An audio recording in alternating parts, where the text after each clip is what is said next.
I keep thinking, you know, we're in this little corner of Washington State, in a corner of the U.S., on the planet Earth, which is a speck of dust in the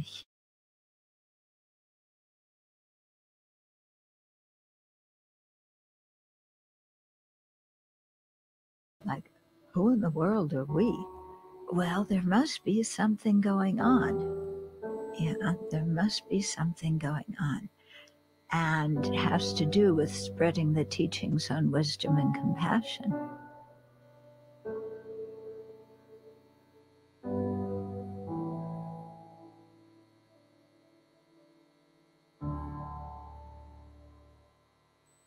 For my previous years, several years of visit here, I have seen the vibrancy, the spiritual vibrancy, the spiritual potential here in producing really high quality, realized Western Buddhists. Sravasti may not be like the birthplace of Buddhism in the West, but it's where Buddhism is really taking hold.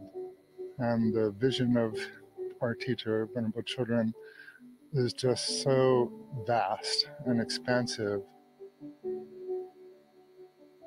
This is an incredibly precious community. And the good that this community does on behalf of us all is critical in this world.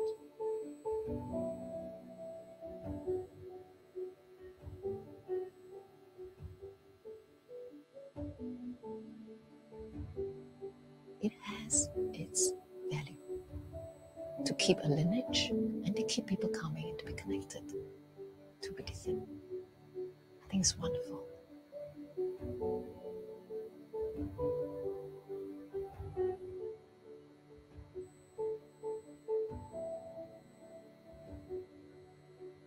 People want to explore. People want to find a place where they can be at peace with themselves.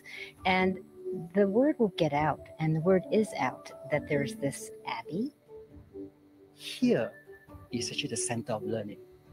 It's the center of how the heart should be nurtured and flourish.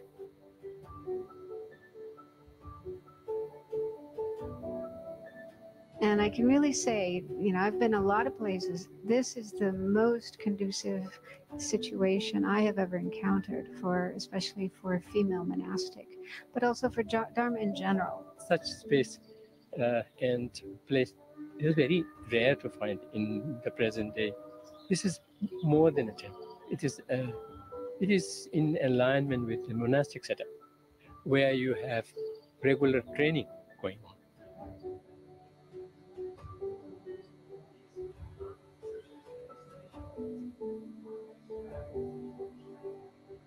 We have such a welcoming hospitality towards lay people and offer everything free, both online, offline. And those who come here in person, they are even provided separate sessions in guided meditation, instructions, and discussions.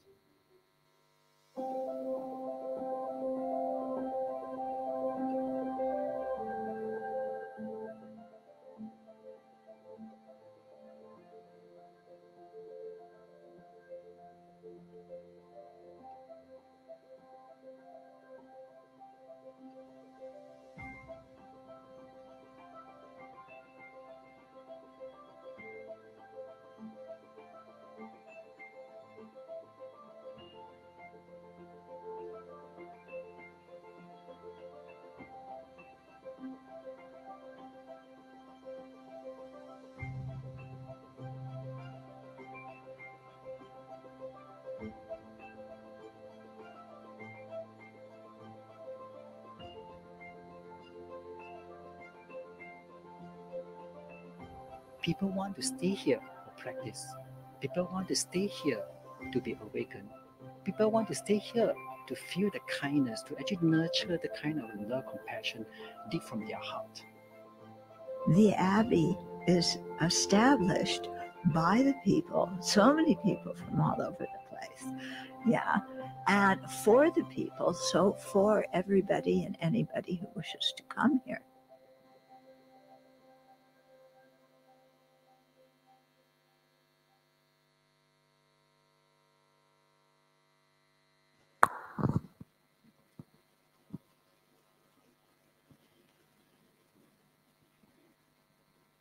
Dear brothers and sisters and the bhikkhuni and monks, thank you for attending Venerable Chodron's public talk on transforming anxiety and depressions. So before the talk begins, we have a few announcements to share. If you need Chinese translation, please join in Zoom and using your earphone. So the Zoom ID will stick on the walls and you can use it by the live Chinese translation. 所以大家如果需要中文翻译的话，你可以进去这个 Zoom， 然后 ID 像在已经粘在墙壁上了，大家就跟着那个 ID 进去，然后请戴上耳机，谢谢。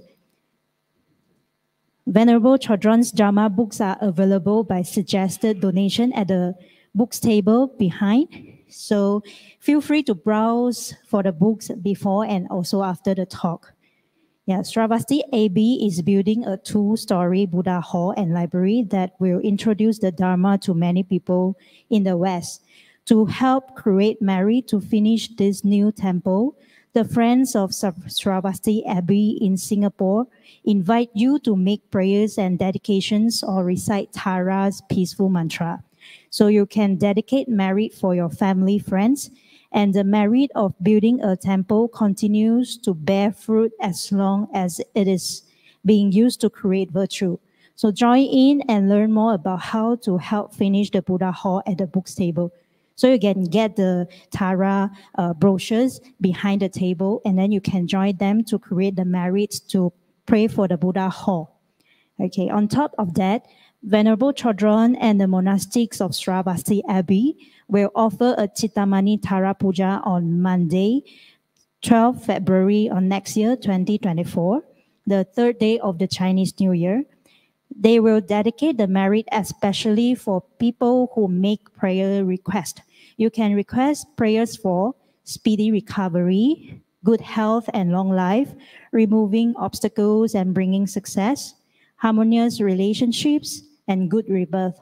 So the volunteers have the prayer request forms at the books table also. Please write your request clearly and legibly so it can be read at the puja. If you are inspired by this talk, you can join a group of Singapore Dhamma friends who come together on Saturday mornings to watch and discuss Venerable Chodron's live teachings online. So you are invited to learn more and sign up to join them at the books table. Before the talks begins, please turn off your mobile phones or switch them to silent mode. So please do not take photos during the talk as this is distracting for Venerable. There will be a Q&A session, question and answer session after the talk. So please raise your hand if you would like to ask questions and we will pass the microphone to you. You can also write your questions clearly on a piece of paper and pass it to our volunteers. So now for a brief introduction of Venerable Thubten Chodron. So Venerable Thubten Chodron is not a stranger in Malaysia. She is an American Buddhist nun and the founder and abbess of Sravasti Abbey, a Buddhist monastery in Newport, Washington, USA. Ordained in 1977, she is a student of His Holiness the Dalai Lama, Senjab Serkong Rinpoche, and other Tibetan lamas. She has authored many books on Buddhist philosophy and meditation and is currently assisting His Holiness the Dalai Lama with the writing and publication of the Library of Wisdom and Compassion. In addition to writing and teaching worldwide, she is involved in prison outreach and interfaith dialogue. Visit thubtenchodron.org for a media library of her teachings and sravastiabbey.org to learn more about the Abbey. Without further ado, we wait for Venerables to come and we sit down quietly to wait. Thank you. So later when Venerable come, we all rise and put our palms together to welcome Venerables.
Please rise and put our palms together to welcome Venerable.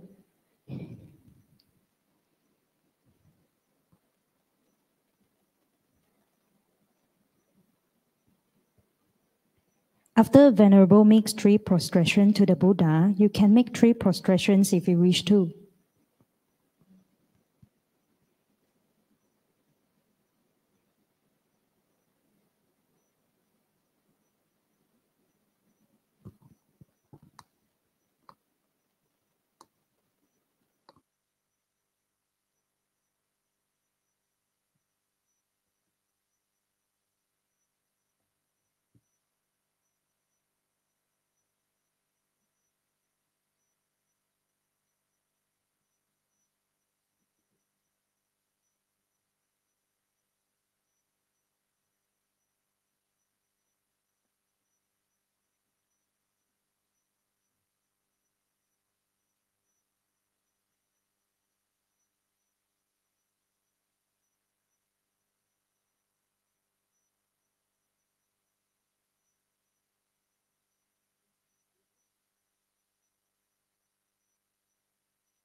Oh, very good to be here with you this evening.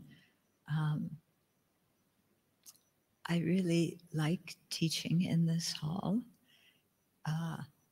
This is, to me, it makes you really feel like you're surrounded by Buddhas, and it's very inspiring. We're building a new temple at the Abbey, and I talked to the architect. We took pictures, and I said, "Can we do this?" And he said, "Yes, but it'll cost a whole lot of money." And we looked, and we didn't have the money to do it. So we dream of another time when, because it's very inspiring to feel like you have Buddhas all around you. Yeah. Okay, so tonight we're talking about anxiety, right? And depression. Oh, 2 of our favorite things, anxiety and depression. Okay, so who has anxiety? Anybody here? Anybody here have anxiety? 1 person, 2 people, or a few more. Yeah, okay. And who of you are not telling the truth? Yeah, I think anxiety, my observation, is that it pervades society now, that things are developing so quickly and we all want to be successful right away. And then we get anxious about being able to keep up, be good enough, meet our own expectations, meet other people's expectations. So we get anxious about that. And we judge ourselves way, way, way too hard. And when we judge ourselves so strongly, I'm not good enough, I can't compete, then that can lead to depression. Okay, so we're going to talk about these things tonight. And what causes them, and what the Buddha said can be used as antidotes to them. Yeah. But first, we're going to do a little bit of chanting. We need to take refuge so we know what path we're following, the Buddha's path, and to generate bodhicitta, the aspiration to become fully awakened so we can be of the greatest benefit to sentient beings. And then we know why we're following the Buddha's path. So this first verse that we will recite is very important. Yeah, so we get very clear in our mind what we're doing and why we're doing it. Yeah. And then we'll recite the 4 immeasurables. Yeah, love, compassion, joy, and equanimity. And that will reinforce our bodhicitta, reinforce our wish to be of benefit to sentient beings. Okay, then we'll have a few minutes of silent meditation so that you can calm your mind, and your body is here and you need to bring your mind here. Okay, very often our body is somewhere and our mind is in la la land, you know, thinking about what we want to buy at the grocery store and where we want to go on vacation in 5 years, and do we have enough money in our bank account to pay the bills, things like that. Okay, so we get very distracted, and although the body's here, the mind is, yeah, making itself miserable with lots and lots of distractions that cause anxiety. So we're going to spend a few minutes just watching the breath, letting the mind settle, and then I'll talk a little bit more about our motivation, and we'll go into the topic of the talk. Okay? Okay. When we chant the refuge and bodhicitta prayer, it's very good to imagine that the Buddha, surrounded by all the other Buddhas and Bodhisattvas, that they're all in the space in front of you, looking at you with compassion. And by imagining like that, then when we say we're taking refuge and we're generating bodhicitta, we're not just doing it to empty space. Okay, we're taking refuge and we have visualized the Buddha in the space in front of us. Okay, so take a minute and imagine the Buddha in the space in front of you with his body made of golden light, surrounded by many other Buddhas and also the great Bodhisattvas.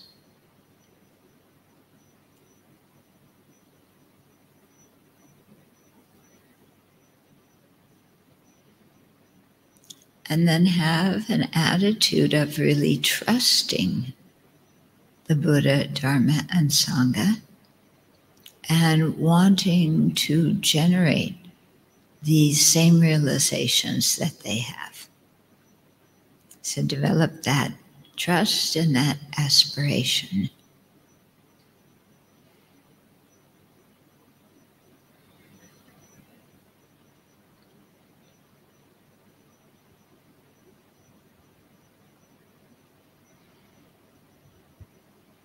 And then imagine that there's all the sentient beings are seated around you. And so when you take refuge and generate bodhicitta, you're leading all the other living beings in turning to the Buddha for refuge and in generating that precious aspiration to become a Buddha oneself.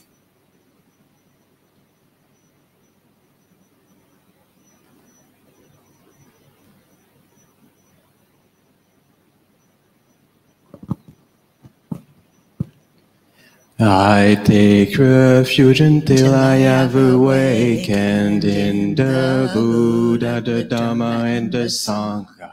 By the merit I create by listening to the Dhamma, I will attain Buddhahood in order to benefit all sentient beings. I take refuge until I have awakened in the Buddha, the Dhamma, and the Sangha. By the merit I create by listening to the Dhamma, I will attain Buddhahood in order to benefit all sentient beings. I take refuge until I have awakened in the Buddha, the Dhamma, and the Sangha. By the merit I create by listening to the Dhamma, I will attain Buddhahood in order to benefit all sentient beings. May all sentient beings have happiness and its causes. May all sentient beings be free of suffering and its causes. May all sentient beings not be separated from sorrowless bliss. May all sentient beings abide in equanimity, free of bias, attachment, and anger.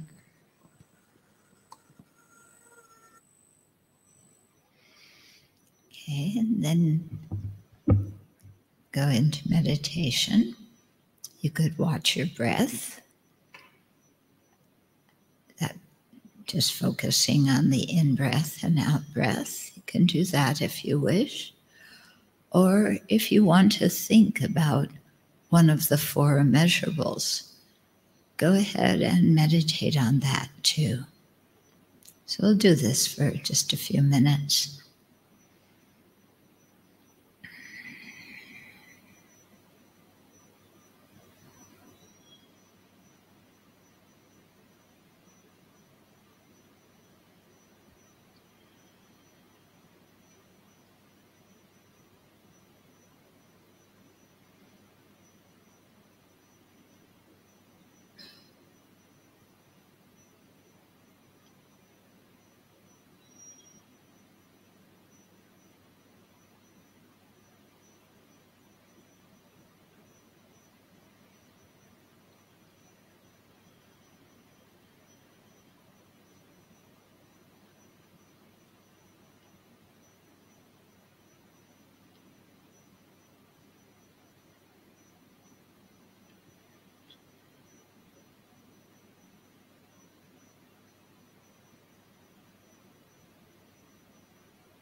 And then let's contemplate our motivation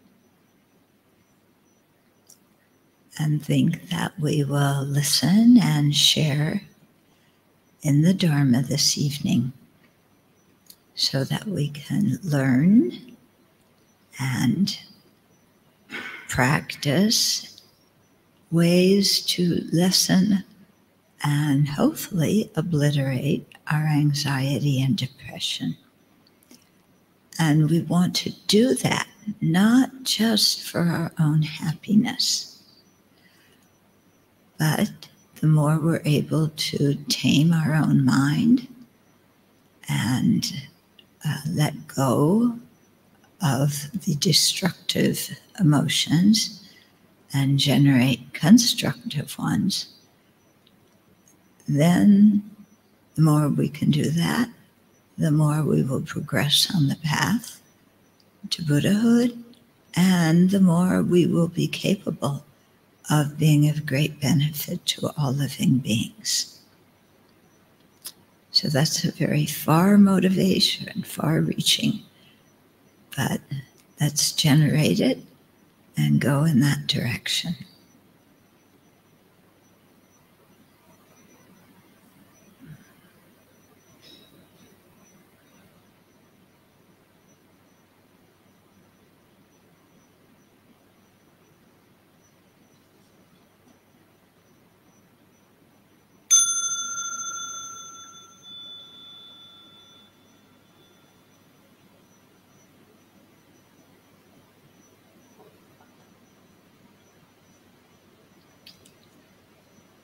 Okay. So, to talk about anxiety, we have to first have a common understanding of what it is we're talking about. Okay? So, let me tell you how I see anxiety. Okay? How I see it as we are looking to the future and feeling uneasy about it,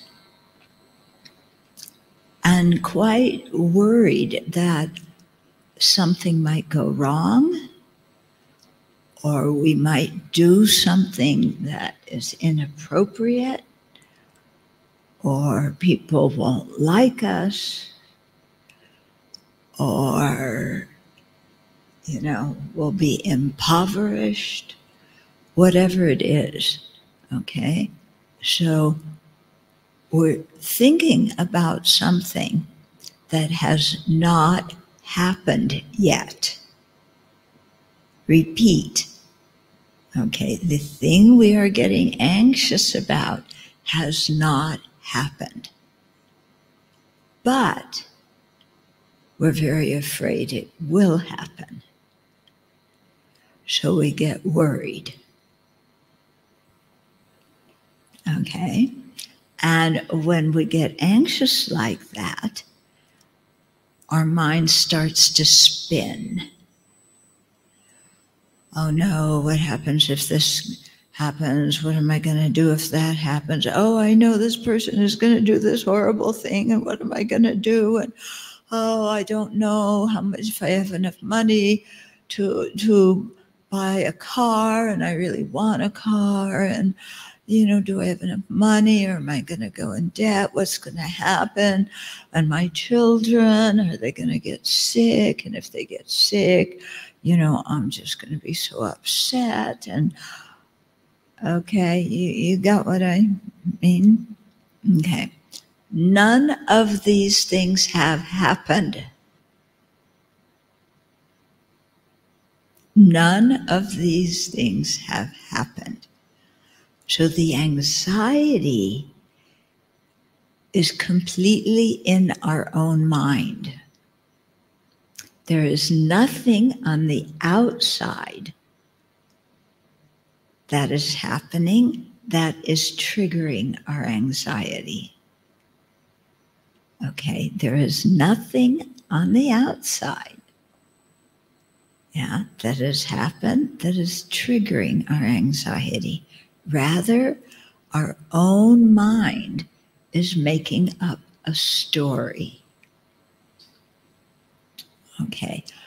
When you're in school, you may have been asked to write stories in, your language class, and you go, oh, I don't know what to write about. But if you look at your mind, our minds are constantly making up stories about things that haven't happened, or maybe they happened a long time ago and we blow them up, and then we think for sure they're going to happen again. So actually, we are very good at creative writing. We make up all these stories. And who is the star of the stories we make up? Who is the main character and the star? Ourselves. Okay? So we're making up this whole thing starring me. And when we're angry, the story we make up is usually a horror story. Yeah, it's not as bad as Frankenstein, but sometimes we can make it that bad. Okay? In other words, our imagination can just go crazy and create a scene and then become very obsessed that it's going to happen. Yeah, have you seen your mind do that? Do you know what I'm talking about? Yeah. When you're anxious, are you happy? No, you're not happy. So anxiety is not conducive for human happiness. Why then do we create all these horror stories that make us unhappy? That's a good question, isn't it?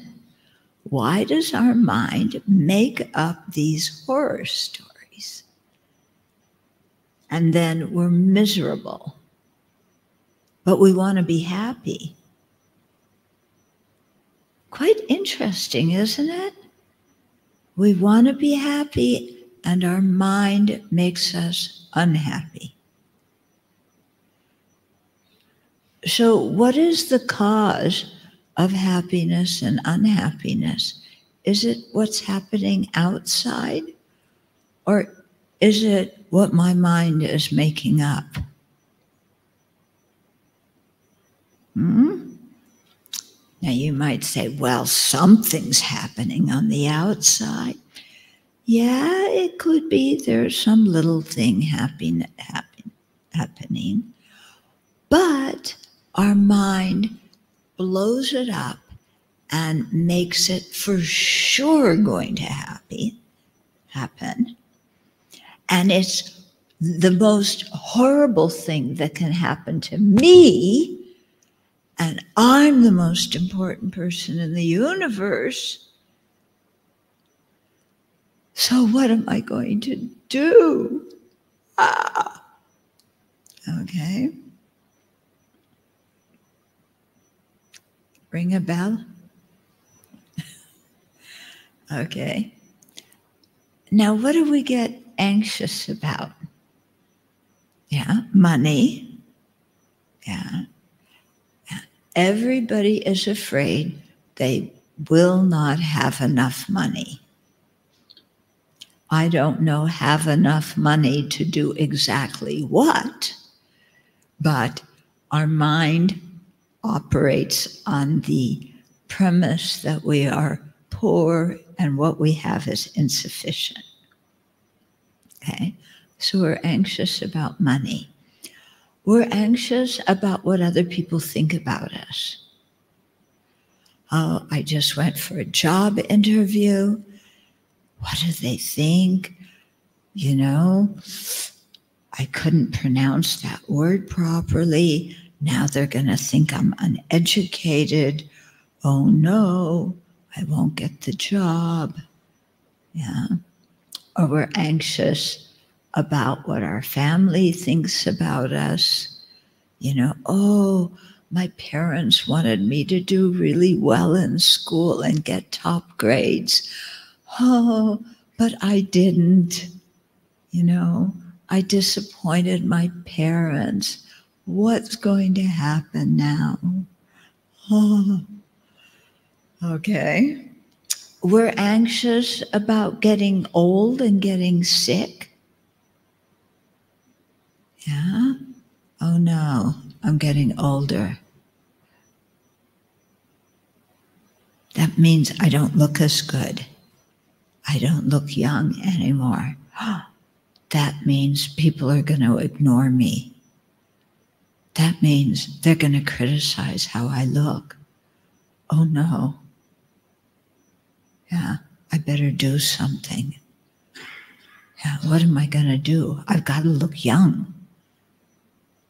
Okay, maybe I need some Botox. Yeah, you know Botox? To get rid of my wrinkles, you know? And I need some makeup. Yeah, men wear makeup now too. And my hair is definitely the wrong color. Look, it's gray. Yeah, but I think I'm only 30 years old.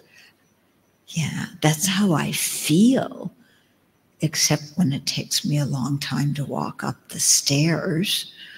Then I don't feel so young. What's going to happen when I get old? Okay, we're afraid of getting sick. Oh, my little toe hurts. Yeah, do you ever pay attention to your little toe? Yeah.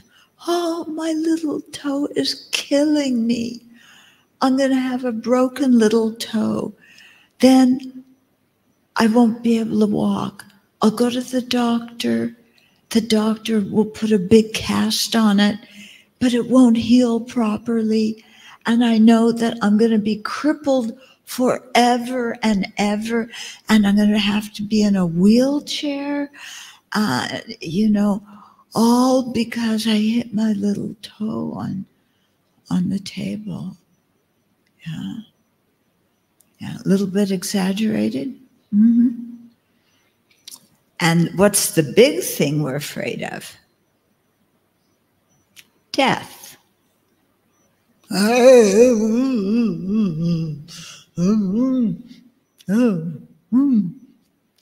Yeah, how can I prevent from dying? I don't want to die. I don't know what happens after death. I can't control it. And I want to control everything, but I can't control sickness, aging, and death. And I can't control what other people do. What am I going to do? Huh?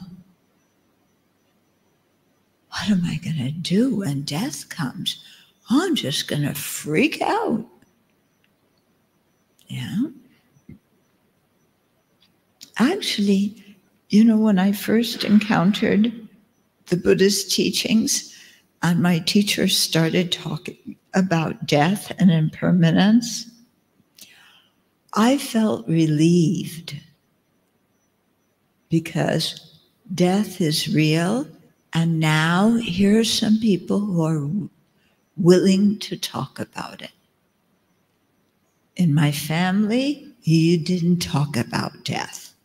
Because if you talked about it, it might happen. Whereas if you don't talk about it, death won't happen. Yes, this was the logic in my family. Okay. There was a big cemetery off the highway near, not too far from where we lived. I remember being a little kid and we drive back by the cemetery. I say, Mom, Dad, what's this? It's a cemetery. What do people do in the cemetery?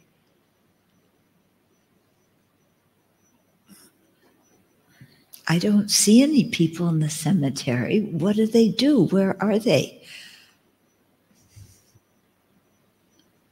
parents don't know what to say.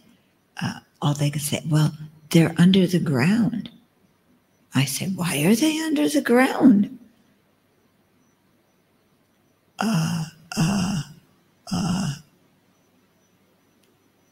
Yeah, they don't know what to say. Yeah. I really wished that my parents would say, oh, they die. And then I would have said, what does it mean to die?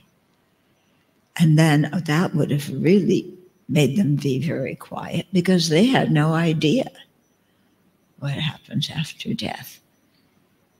But this was one of the reasons that when I met the Buddha Dharma, you know, the Buddha talked about death. It's a common occurrence. He talked about what happens after death. He talked about what to do if you want a good rebirth and what to avoid if you don't want a bad rebirth. The Buddha was straightforward. And to me, when things are straightforward, then I don't get so anxious about them. Yeah. Okay, so I just hit on a few of the things we get anxious about, but I'm sure there's a whole other list. Oh, what else do you get anxious about? Your children. How many of you are parents? Okay. Do you get anxious about your children? Yeah. Yeah. They've got to get a good education. They've got to be top in their class. They've got to get a good job. They have to have a corner office and some status. Yeah. And they've got to do everything I didn't do. They've got to be everything I haven't been able to be. Yeah. So you have this little kid, you know, little kids when they're born. I mean, how big are they? Yeah, they're little. But you have their whole life planned out. Yeah. You're going to go to this school, and then you're going to take exams, and you'll get into that school. And then, you know, you'll go to this university, and you'll get that job. You know, I wanted to be what did I want? I wanted to be an astrophysicist. Yeah, my kid's got to be an astrophysicist, because I wasn't able to be. And it's such a good profession. Anybody know what they do? Doesn't matter. It sounds good. It sounds like your kid will be rich. They will be famous. They'll discover something. Yeah. And they'll win a Nobel Peace Prize. And then when they go up to accept their Nobel Peace Prize, they'll say, it's all due to my mother and father. And you'll feel so good. But what happens if my kid doesn't like school and doesn't want to go to that much school? You know, including 4 years of university, and then 4 years of graduate school, and then 4 years of postdoc. And then, you know, by the time they're going to be in school for many years, what happens if my kid doesn't want to do that? Oh no, they'll be so poor. They'll be out on the street.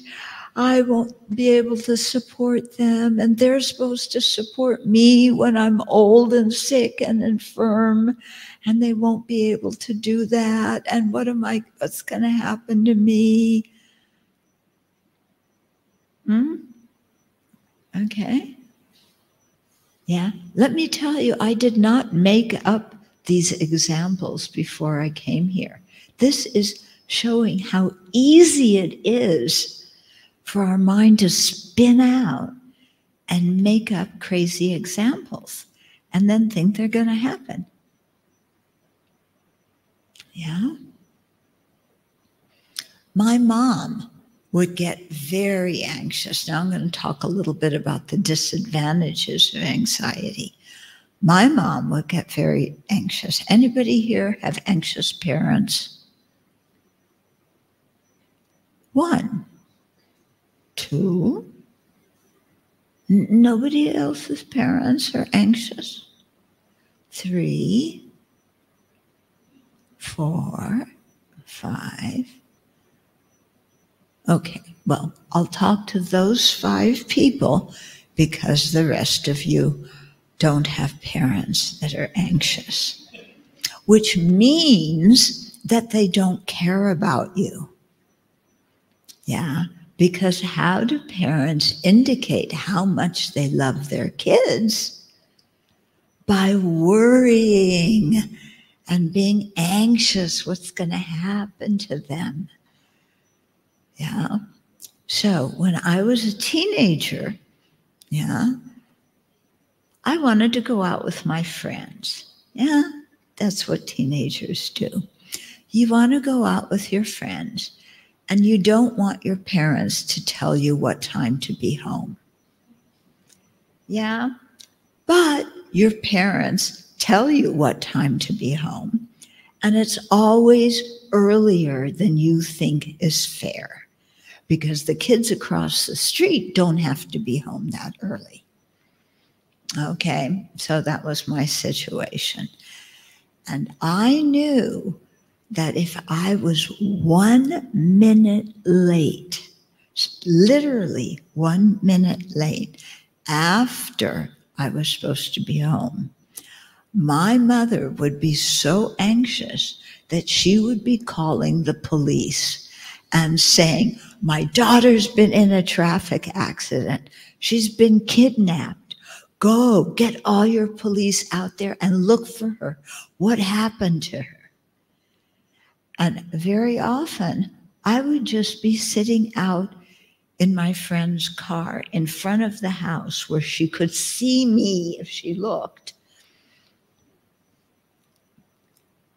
But she'd get that anxious anyway. Okay. So for those of you parents who happen to be anxious, may I make a plea to you. It is miserable being the child of anxious parents. Yeah, so please, for your child's sake, calm down.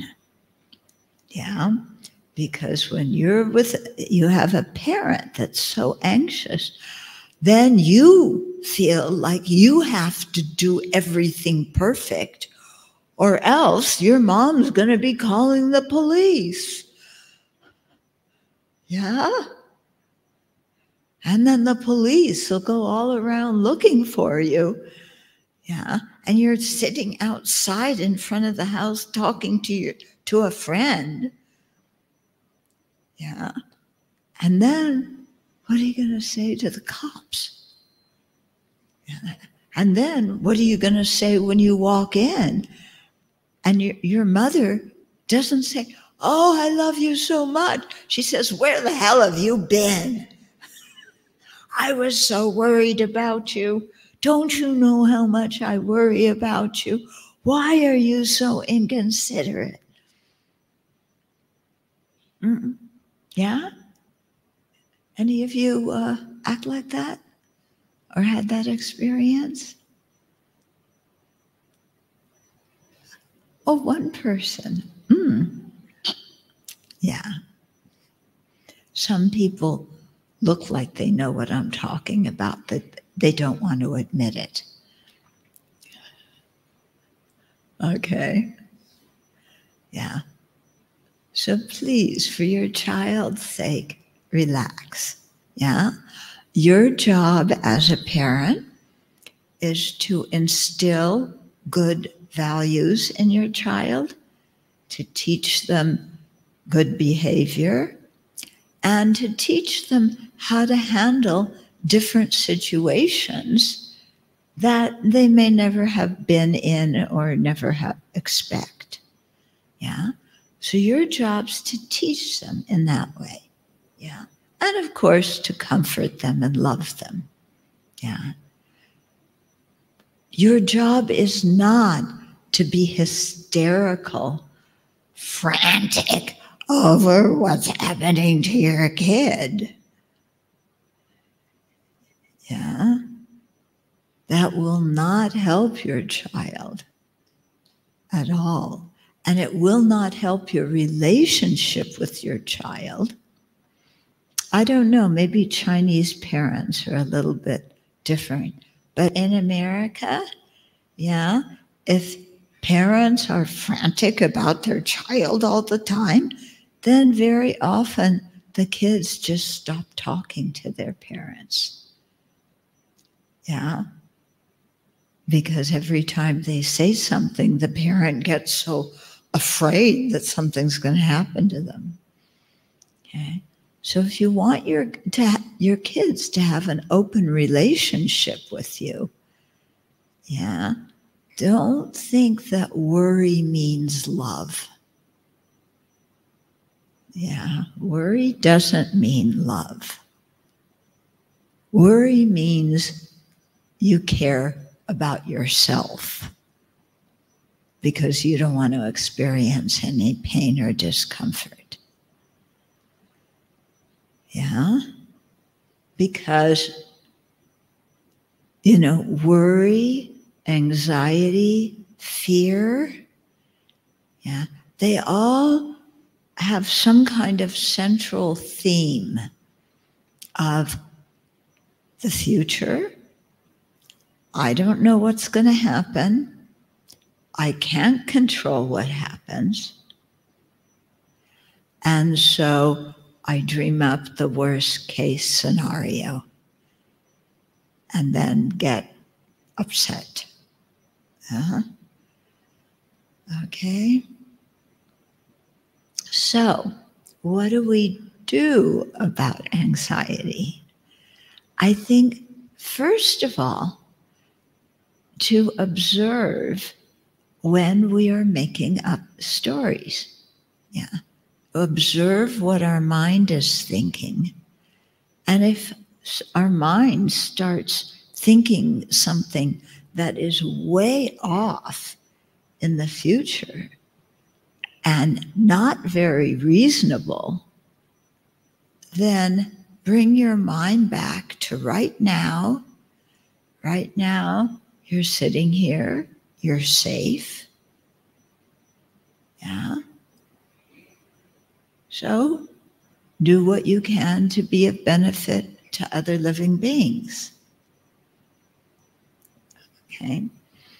So in our world, there's lots of things to worry about, not just personal, things in our personal life, but you could really spin out on worrying about the country or the world. Yeah. I remember after 9/11 in the US in 2001, when, the terrorists slammed planes into the World Trade Center, yeah, and into the Pentagon. And, it happened in the morning. Before it happened, before anybody knew, it was just a normal day.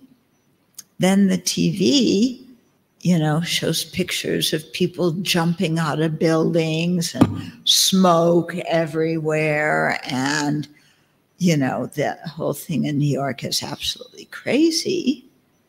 Yeah. We were 3,000 miles away on the West Coast. But that doesn't matter. You're 3,000 miles away. Everybody just goes, oh no, the whole country is going to get bombed. Yeah, the whole country, they're going to do terrorist thing on the whole country. And, you know, just blow everything up and ruin the country, and, you know, there's going to be a nuclear war, and da, da, da, da, da. People were so anxious. Yeah. None of what they were anxious about happened. Yeah. Actually, what the government did caused more problems, I think. Yeah. Because what did the US government do? They started a war in Afghanistan and then another one in Iraq. Did they need to do that? I'm not so sure. Okay. But through this, we can see when anxiety takes over our mind, we often do not see situations very clearly. And when we can't see situations clearly, and we're making up horror stories, starring me, of course, then the actions we do very often create more problems for us. Yeah. Whereas if we're able to stay calm, you know, and just be where we're at, yeah, at this moment I am safe, yeah, things are not on fire, it's okay, then you can see things more clearly. And if something can be done and needs to be done, then you can do it. And it'll turn out well because you were able to think clearly. Okay. So noticing when we're anxious, okay, being able to label it, I'm anxious, to say the word, I'm anxious, I'm making up stories. Yeah. And I'm just going to come back to what's happening right now. I'm with wonderful people in a safe place. So I want to contribute to the welfare of the world. That's all. However I can contribute, I will do that. Okay, then you relax. Now, sometimes bad things may happen after you get anxious. Yeah. Can we control everything in the universe? Yeah. We can't. When we really look at our lives, there's a lot of things we can't control. We can't control sickness, getting sick. We can do what we can to prevent it, wearing masks when COVID is spreading, but we can't control COVID. Okay. We can't control aging. It's going to happen whether we want to or not. We can't control our death. But we can think ahead of what would be a good way to think and to view the situation. Yeah. Okay. So personally, I'll take death for an example. Yeah. It's probably the worst one. Yeah. Nobody wants to die. But if I think, you know, I don't know when I'm going to die, I won't be able to control when I die or how I die. But when I die, I want to have a peaceful mind. Okay. So what can I do now to have a peaceful mind when I die? Okay. First of all, I can start to purify my negative karma. Okay. Purification's very important. Yeah, not only so that that negative karma won't ripen, but also when we create negative karma, we often feel tension inside. The situation is not resolved. Yeah. So anything in my life that isn't resolved, I want to try and resolve it as much as possible. So what kind of things am I talking about? Well, maybe I quarreled with a good friend, or I quarreled with a family member. And when I quarreled, I said all sorts of horrible things that I felt at that time, but after I calmed down, I realized, how could I have said that to the people I care about most in the world? And then I feel regret, and I might even feel guilt or shame. Okay, so I need to clear that situation up in my mind, because I don't want to be thinking about it when I die. Okay, so what do I need to do to clear up that situation so that I feel peaceful about it? Purification practice really helps. Yeah, I regret what I did. I try and restore the relationship. So maybe I go to the other person and I apologize. My mind goes, apologize? I don't want to apologize after what they said to me. But to think about it, what did I say to them? It was actually worse than what they said to me. I need to apologize. I need to swallow my pride, swallow my arrogance, and go and say, I'm sorry. What I did was wrong. That doesn't mean I'm a horrible person. Yeah, it just means I made a mistake. Yeah, if I can acknowledge my mistake and clean it up, then it's not weighing over me. But if I don't acknowledge it and make some kind of a determination not to do it again, then that situation's always in the back of my mind. And I don't feel good about it. Okay? So, Buddhist practice recommends that every evening, well, let's start at the beginning of the day. Every morning, we generate a good motivation before we even get out of bed. And we think, today, as much as possible, I'm not going to harm anybody. Today, as much as possible, I'm going to benefit others, even in small ways. Okay.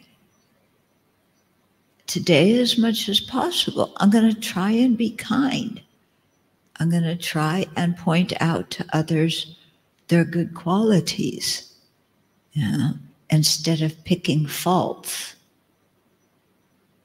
Because I have a bad habit of picking faults.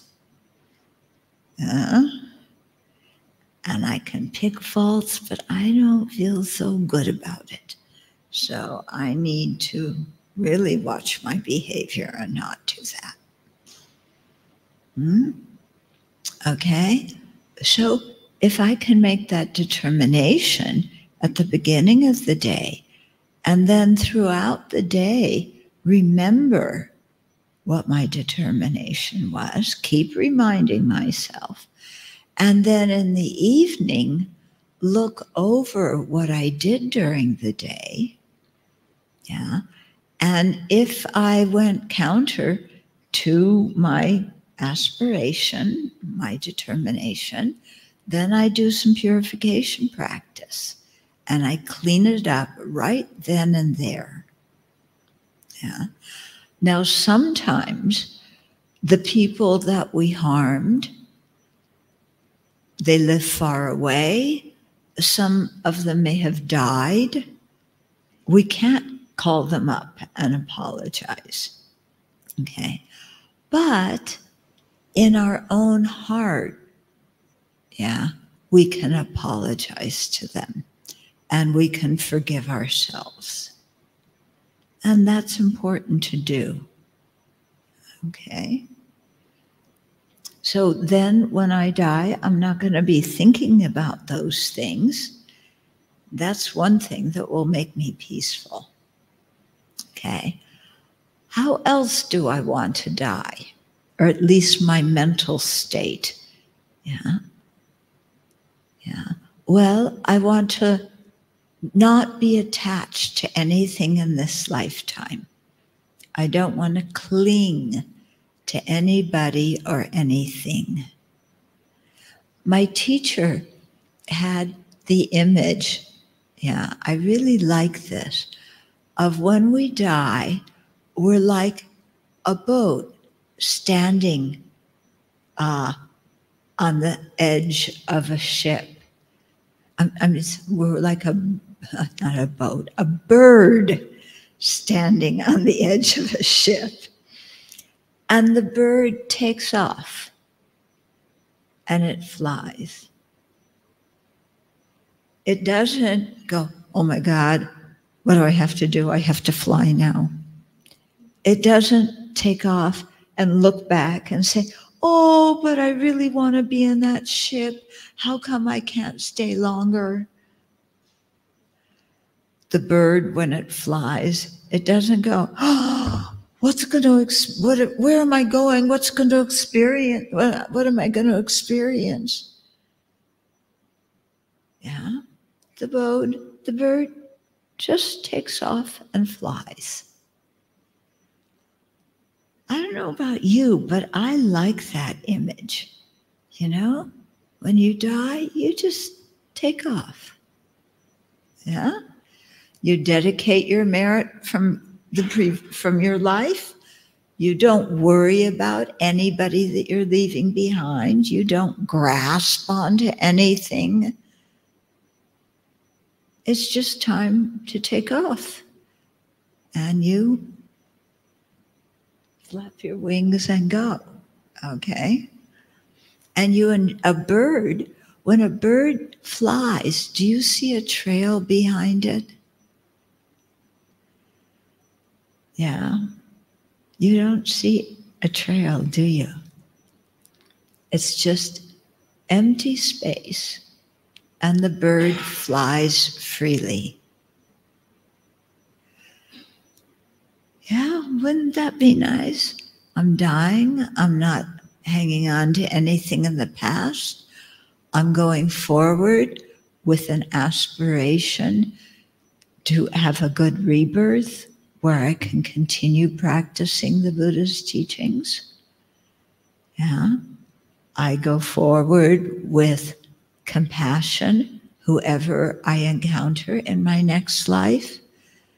May I have compassion and treat that person well? And you just go.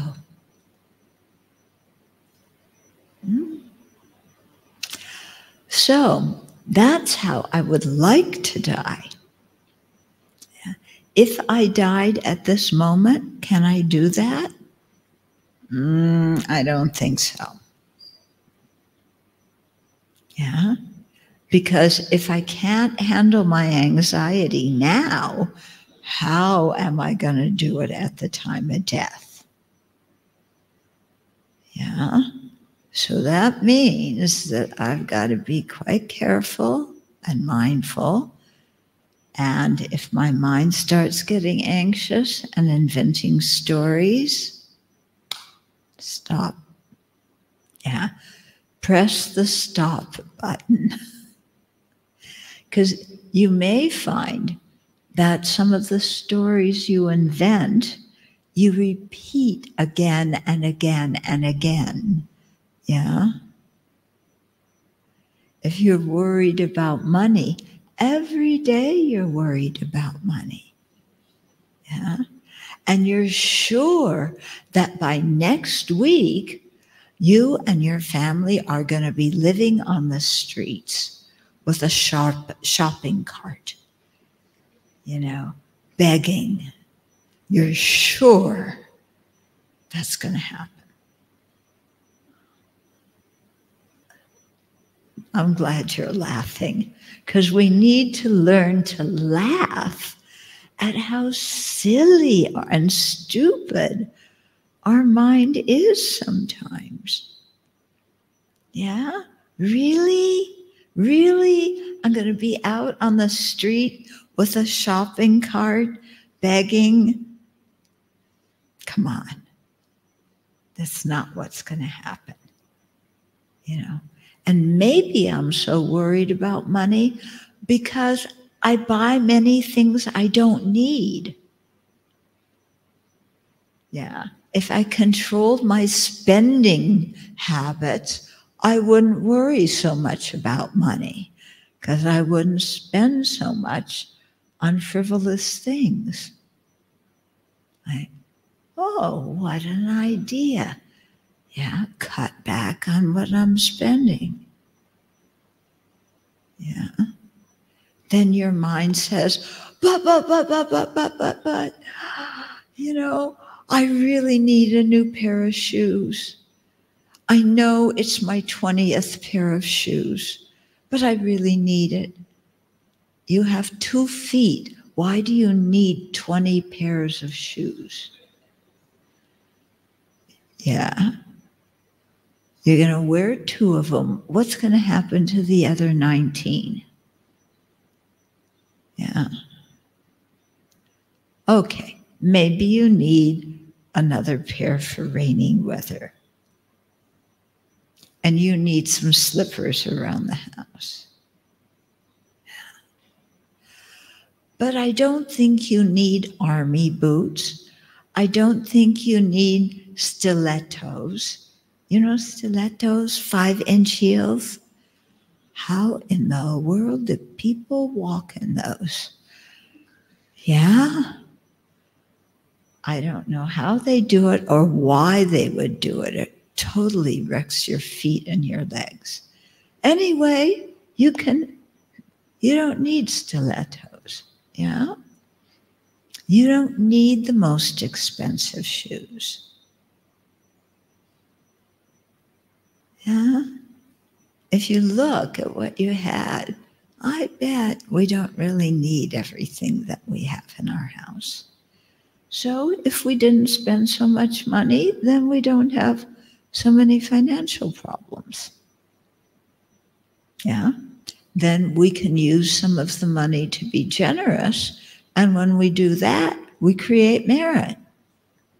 That's another thing we can do to prepare for death. Create merit. Yeah, because if we've created merit by being kind and compassionate and generous, and keeping good ethical conduct and controlling our temper and so on, when we can do that, yeah, then as you create merit, you feel buoyed by the merit, like the merit is supporting you. Yeah.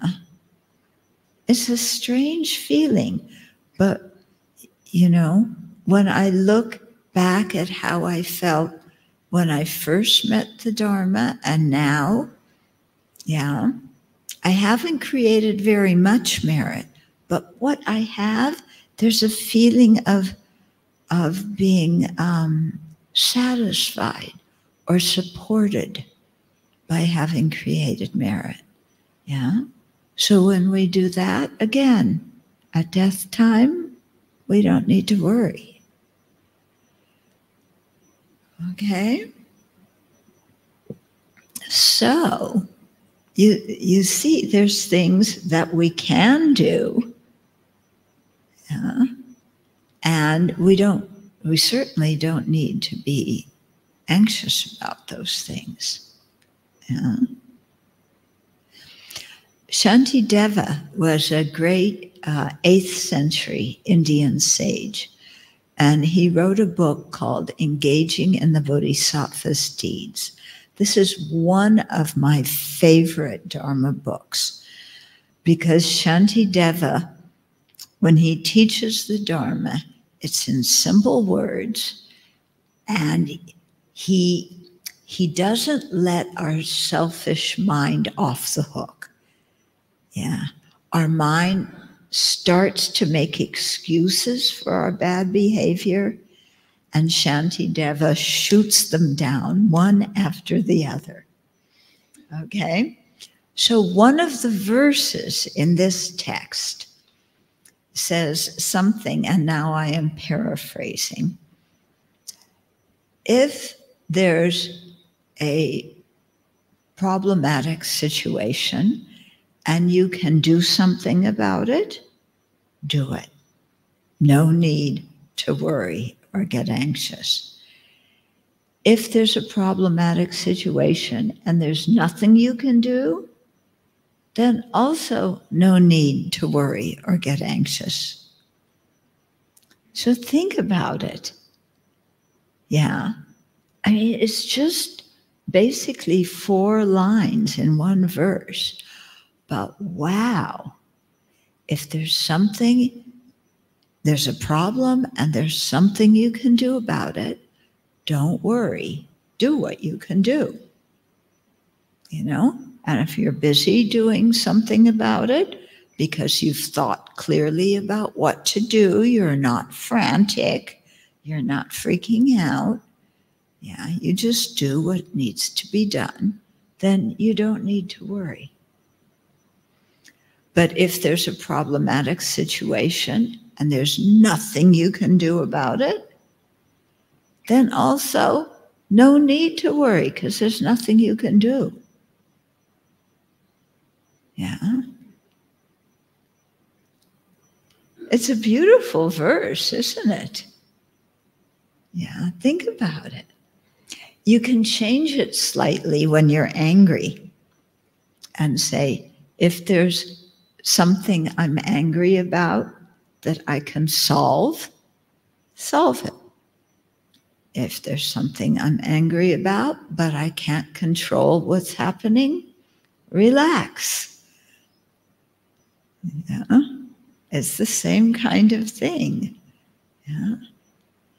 So it's so interesting because it's so obvious when you think about it. But our mind forgets this all the time and instead, you know, spins out on. Yeah. Another thing that can be very helpful when you're anxious is just to sit there and breathe. Okay. Now you'll notice if you're anxious or afraid or worrying, your breathing is very shallow. When you inhale, it only goes to here. It doesn't go down to here. It's like, yeah. So if you notice your breath is like that, that's an indication, uh-oh, I'm anxious. Okay. Let's just sit there and feel the gentle flow of my breath as it goes in and out. I'm not thinking about that situation. I am just watching. And the gentle flow of the inhale, the gentle flow of the exhalation. So I'm no longer breathing. Yeah. Yeah. Because our breath matches what we're feeling inside. You can tell a lot about somebody by observing how they breathe. Yeah. It's quite interesting. Yeah. But that's one way just to, you know, come back to the present and breathe.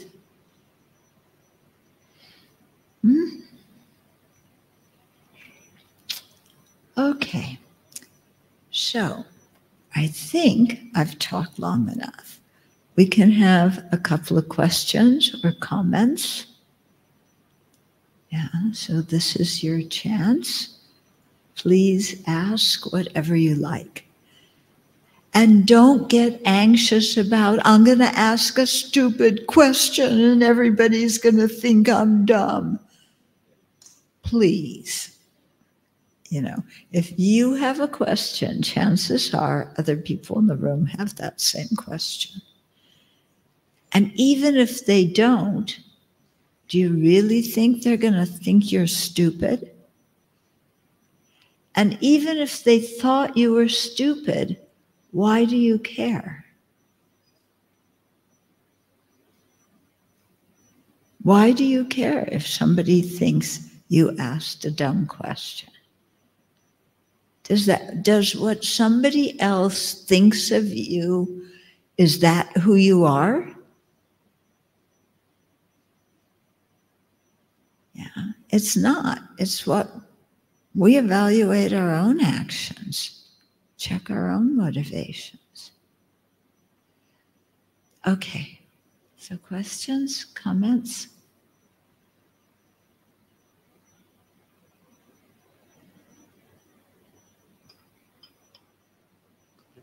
Hello. Okay. So, Venerable, I have questions. When we have, I have the depression, and then when my emotional is very down, and I have no strength to change the situation, then what should I do? Okay. So there's a situation, you don't feel like you have the strength to change it. Yeah? Then what did I just say 5 minutes ago? When I quoted Shantideva, then what do?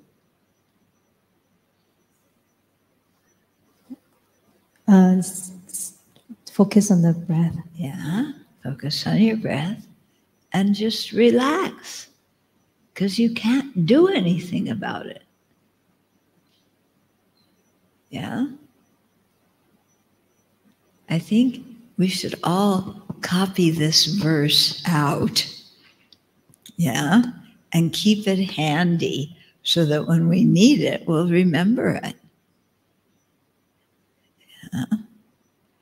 Like you're on your way to the airport and you get a flat tire and you're going to miss your flight. Yeah. If you get all freaked out, oh, I'm going to miss my flight. What's going to happen? Then I have to get another flight. I might have to pay more money. Then I'm going to arrive late. Nobody will be there to pick me up. Oh, what am I going to do? Why did I get a flat tire? Oh, yeah? Is that what you want to do? Can you do anything about it if you get a flat tire on the way to the airport? I think you can do something. I can't. Okay, but if I'm in the car with him, he can. Yeah, he's real good at fixing things. Or maybe I could flag somebody down.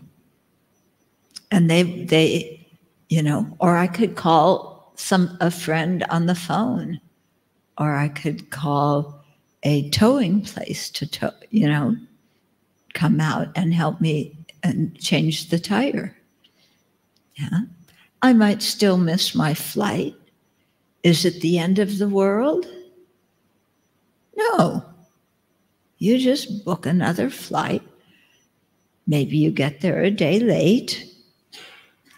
But then, oh, but I got there a day late and my best friend from primary one just got married and I missed it. Oh. Okay, you missed their wedding. Is that a national catastrophe? Yeah? You get there the day late, you still see them.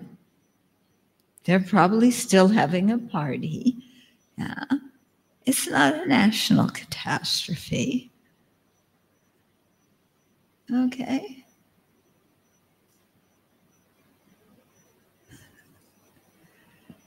Okay. Other comments or questions?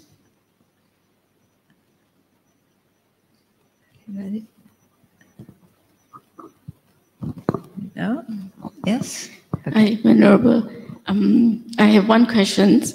How do you suggest, or what is your suggestion? How do we reconcile between planning ahead, like what the successful people would tell us, planning 5 years or 10 years ahead, and at the same time being worried about our future? So you're asking, how can we plan ahead? How do we reconcile these two different planning ahead and also being anxious? Yes, anxious or worried. Okay. One of the foremost lessons my teacher teaches us, okay, is that whatever you plan will not happen. Okay? He would say, we're starting teachings at 7 o'clock.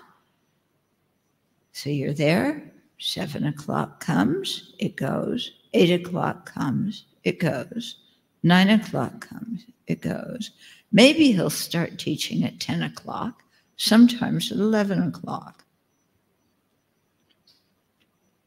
Yeah, my big lesson from this is, you know, when you have a plan, you know what won't happen. Yeah. And, you know, in our monastery, we talk about this a lot, because at the beginning of the day, we all have an idea of what we're going to do that day. You know, we have different departments, everybody has different jobs, and we, you know, have a plan for what we're going to do that day. And when people come to the monastery, they think, yes, we plan and then we do it. Very simple. But you plan, and then about 10 minutes afterwards, there's some new situation that happens, and you can't do what you planned because you have to pay attention to this new situation. Yeah. And so people at first, they just freak out. Oh, I had my whole list of what I was going to do, and I couldn't finish it. I couldn't even start it. Yeah. And I say, well, that's a big thing that you're learning by living here, isn't it? Yeah. How many of you make a list of the things you want to do that day? You're talking about 5 years. Do you do something for one day? Oh, you don't for one day? Then why do you plan 5 years? Yeah, 5 years is only one day after the other. Yeah. I was with my brother one time. Yeah, he's not Buddhist. He doesn't understand what I'm doing. And he said, in 5 years, how do you see your life? What do you want to be in 5 years? And I said, I want to be a kinder person. What? That's your 5-year goal? You want to be a kinder person? But look, you could do this and you could have that, and you could go here and there. And why aren't you planning all of those things?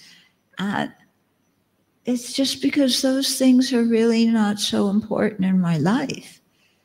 In my life, what's most important is don't harm anybody and be of as much benefit as I can. Yeah, I'm not going to plan 5 years from now. You know, our monastery just had its 20th year anniversary. And some of my friends that I knew from 25 years ago, you know, Dharma friends came and they said, did you ever think you would be doing this? No, I never thought I would start a monastery. I never thought I would be in charge of a monastery. Impossible. But your life so often turns out different than how you plan, you know? And if you give yourself space, it might turn out better than you have planned. Yeah. And even if you have obstacles that arise, if you learn from those obstacles, then you have a feeling of satisfaction for living, even though things didn't turn out as you wanted them to. You've found that you can be resourceful, you can be flexible, you train your mind to adapt to new situations. Yeah. So often, you know, people, one of the nuns at our monastery, she's a physicist, so she likes math and all that stuff. She does everything with spreadsheets. Yeah. Even, you know, she's doing a certain Dharma practice where we count the number of mantras or the number of prostrations we do. She has a whole spreadsheet about, you know, how many prostrations I can do in 5 minutes. And on Monday morning, I do this many minutes of prostration, so I accomplish that. But if I, you know, I'm slow, then I only do this and fewer. But maybe I do my prostrations fast, so I get them on the plan, a whole spreadsheet. Yeah? To count 100,000 prostrations. Yeah. I did the same practice years ago. Yeah. And I just figured out when I was chanting the prayer approximately how many prostrations I said with chanting the whole prayer. And then I would just chant it and prostrate. And I figured that's an approximate number, good enough. And then I collected it. It was no big deal to me. Yeah. Once I stopped getting so anxious about, oh, I've got to finish 100,000. How much is it going to take me to, yeah, it's going to take me, oh, so long. What am I going to do? Oh, what happens if my knees hurt? Yeah. So you just, you know, relax, let your life happen. Mm-hmm.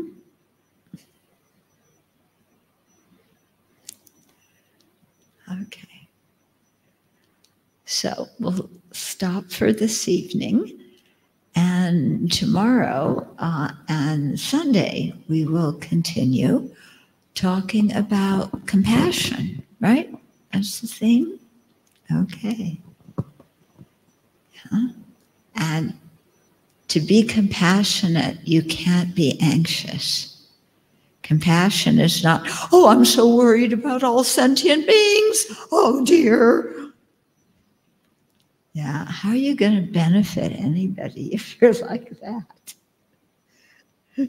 Yeah. Okay, so let's just come back to our breath for a moment. And let's rejoice that we were able to create so much merit this evening talking about something that is useful and talking about what the Buddhist approach is to handling different problems, you know. And then let's think about this when we go home, because if we do, then we won't create as much negative karma, and we'll be able to create much more constructive karma. So let's rejoice that we learned something this evening.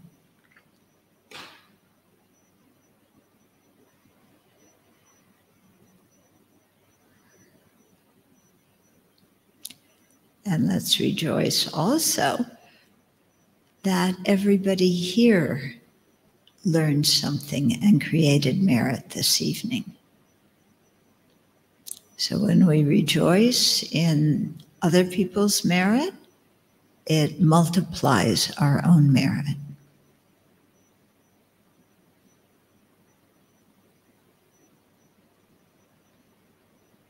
So as a group, together, we did something quite good. Let's be happy about it.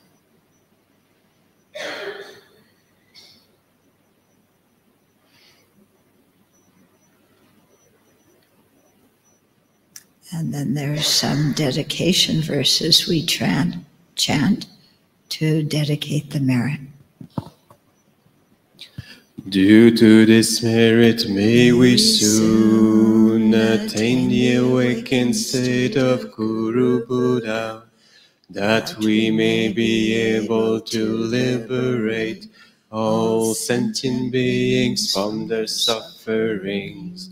May the precious Bodhi mind not yet born arise and grow. May that born have no decline, but increase forevermore.